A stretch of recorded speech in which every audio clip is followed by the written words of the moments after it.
GO number 55 వెంటనే వెనక్కి తీసుకోవాలని అఖిల భారతీయ విద్యార్థి పరిషత్ డిమాండ్ చేసింది. ఏబీవీపీ రాష్ట్ర కార్యవర్గ సభ్యుడు మన్వాండ్ నందు మాట్లాడుతూ వ్యవసాయ ఉద్యానవర్సిటీ భూములను హైకోర్టుకు కేటాయించవద్దని గత నెల రోజులుగా యూనివర్సిటీ వద్ద నిరసనలు, ధర్నాలు చేస్తున్నా ప్రభుత్వం పట్టించుకోకపోవడం దారుణమని మండిపడ్డారు. రాష్ట్రంలో వ్యవసాయ రంగానికి మేలు చేకూర్చి అగ్రికల్చర్ వర్సిటీని నిర్వీర్యం చేయడానికి కుట్ర జరుగుతోందని విమర్శించారు. రైతులకు నష్టాలు జరగకుండా రైతులు పండించే ప్రతి పంటకు లాభం వచ్చే విధంగా నూతన వంగడాలను, విత్తనాలపై పరిశోధన కోసం ఏర్పాటు చేయబడిన వర్సిటీ గత 35 సంవత్సరాలుగా సేవలు అందిస్తోందని తెలిపారు. అగ్రో బయోడైవర్సిటీ పార్కులు రాష్ట్ర హైకోర్టుకు సంబంధించిన భవనాలను కట్టడానికి జీవో నెంబర్ 55ను తీసుకొచ్చారని, యూనివర్సిటీలో దాదాపుగా 100 ఎకరాల భూమిని తీసుకోవడానికి ప్రభుత్వం యత్నిస్తోందని వెల్లడించారు.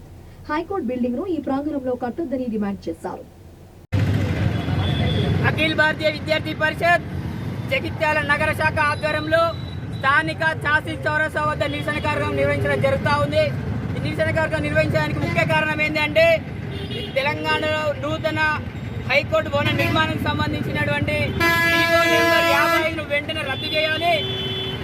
ఎందుకోసం ఈ యొక్క జీవో నెంబర్ 55 వెంటనే రద్దు చేయాలని చెప్పి చెప్తుందంటే, యూనివర్సిటీ అగ్రికల్చర్ యూనివర్సిటీ భూములను దాదాపు 100 ఎకరాల భూజాగని ఈ యొక్క హైకోర్టుకు సంబంధించినటువంటి నూతన భవన నిర్మాణానికి కేటాయించినటువంటి ఈ యొక్క ప్రభుత్వము రాబోయేటువంటి రోజుల్లో ఈ యొక్క జీవో నెంబర్ 55ని వెంటనే రద్దు చేయకపోతే పెద్ద ఎత్తున ఏబీ ఉద్యమిస్తూ ఉంటుంది. కాబట్టి ఈ యొక్క నిన్నటి చూసుకున్నట్టయితే గత నెల రోజుల నుండి ఏబీ పాత్రంలో అనేకమైనటువంటి ఉద్యమాలు నిర్వహిస్తున్నటువంటి సమయంలో నిన్న చూసుకున్నట్టయితే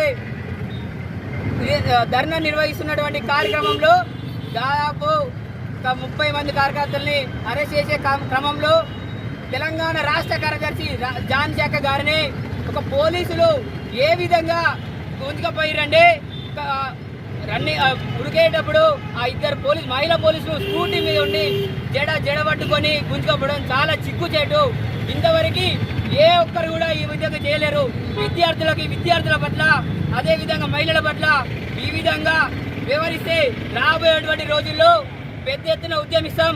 లేకపోతే ఇలాంటి ఈ యొక్క జీవోని వెంటనే రద్దు చేయకపోతే రాబోయేటువంటి రోజుల్లో అసెంబ్లీని కూడా ముట్టడించడానికి ఏబీవీపీ ముందుంటుందని చెప్పి ముగిస్తున్నాను.